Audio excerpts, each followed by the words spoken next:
Hi, I'm Paul Jay. Welcome to the Real News Network. We're coming to you from Washington. In July of this year, Baroness Manningham Buller, former head of MI5, told the UK Iraq inquiry that she had told Blair that there were no weapons of mass destruction. That's Prime Minister Blair before the road to war. Her advice to Prime Minister Blair was ignored, as similar advice in Washington was also ignored by the political leaders there. But why does all this matter now? Well, first of all, politicians involved in making those decisions have yet to be held accountable.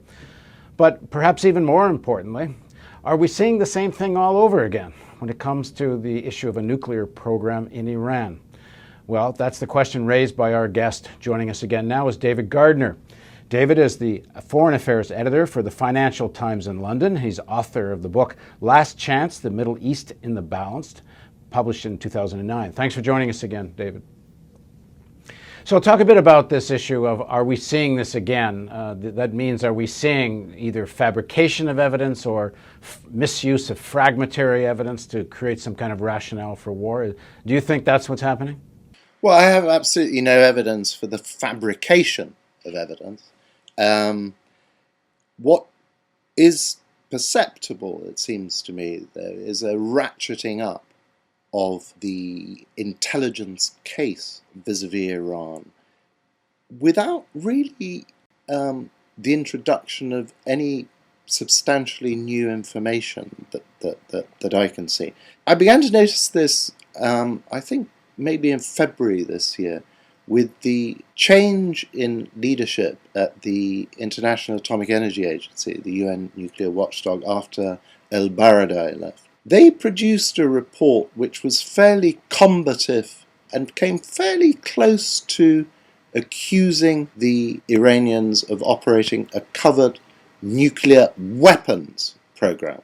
Something that the IAEA had not done under El-Baradei. It had not. It asked questions, but it did not make an accusation like that, and he resisted making it. Absolutely right, yeah. That's one aspect of it. Then this has grown in tandem with the diplomatic pressure, the saber rattling, and the sanctions, the fourth round of sanctions which has just been put in place. And meanwhile, initiatives such as the Turkey-Brazilian initiative, the nuclear fuel swap, which was almost the same, the quantities were slightly different, as the offer which was put to Iran last October, November, I guess, by the US and its international allies. So a deal that was the same in its essentials, which was simply battered off the table, even though Iran agreed to it and signed up to it. The first time they'd actually signed an agreement of this sort. So when you get all that happening and you get the sort of noises off from Israel, it's periodically stated, if veiled threats for the most part, to go ahead and bomb Iran or bomb its nuclear installations if this can't be dealt with satisfactorily by any other means. But so far as I can see, there isn't any new information concerning Iran. There seems to be nothing new from the time in the last days of the Bush administration when the collective wisdom of the American intelligence community produced the National Intelligence Estimate, which said there's no evidence of a nuclear weapons program in Iran. There doesn't really seem to be a single piece of concrete new evidence. But that NIE report was essentially ignored not just by McCain in the election campaign, it was ignored more or less by Obama then and since. They're all acting like there never was such a report. No, and as you know, there's a new national intelligence estimate in the pipeline, and it keeps on being delayed. And consequently, there's quite a lot of speculation about why. Now, I mean, I think that the state of debate inside Iran is roughly as follows. Obviously, they want mastery of the full nuclear fuel cycle. That much is abundantly clear. Equally, it seems almost certain, not absolutely definitive, but it seems pretty clear that they also want the ballistic capability to assemble a bomb were they to decide to do so. What is not clear, and I think in this sense the previous national intelligence estimate has got it right, there isn't a resolution of the debate inside Iran about whether to weaponize or not. Now, this is where I think the argument is in danger of being tilted. I've spoken to some quite senior intelligence people about this, and when challenged, they say they either have no evidence that there has been a decision inside Iran to weaponize, or anything that they have is, quote, very thin. So I would be on the alert a little bit for any change in that situation where it is being asserted that that debate has been concluded, they've decided to go for it.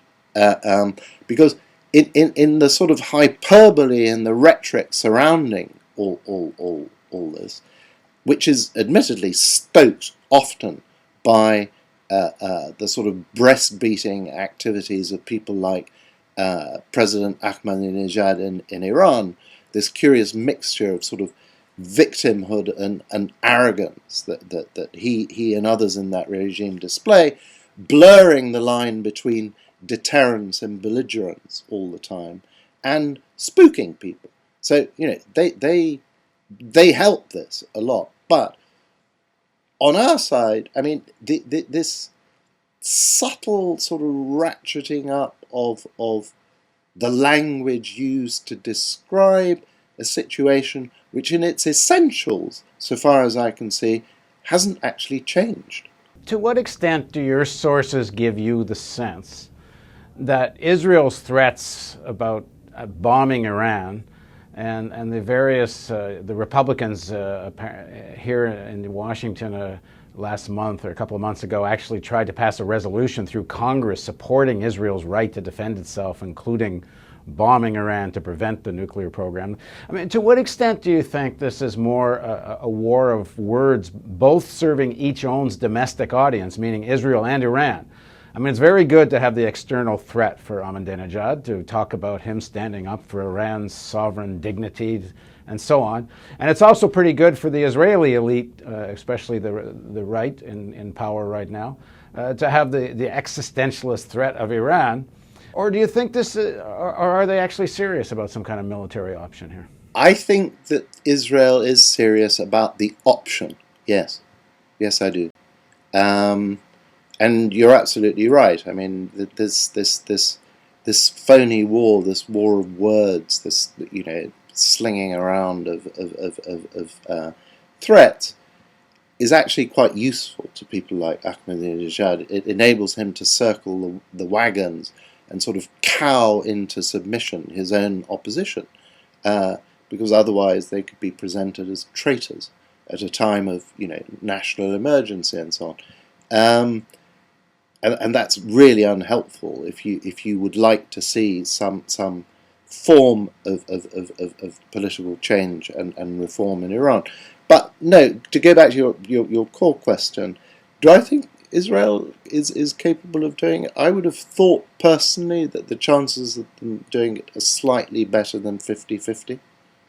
I regret to say that, but I do think that, yeah. And I think one of the reasons why, for example, Turkey has become so active in regional diplomacy, and particularly on this issue, is because they believe that Israel is perfectly capable of doing it. And I think they have some reason to believe it. Thanks very much for joining us. Thank you. Thank you for joining us on the Real News Network.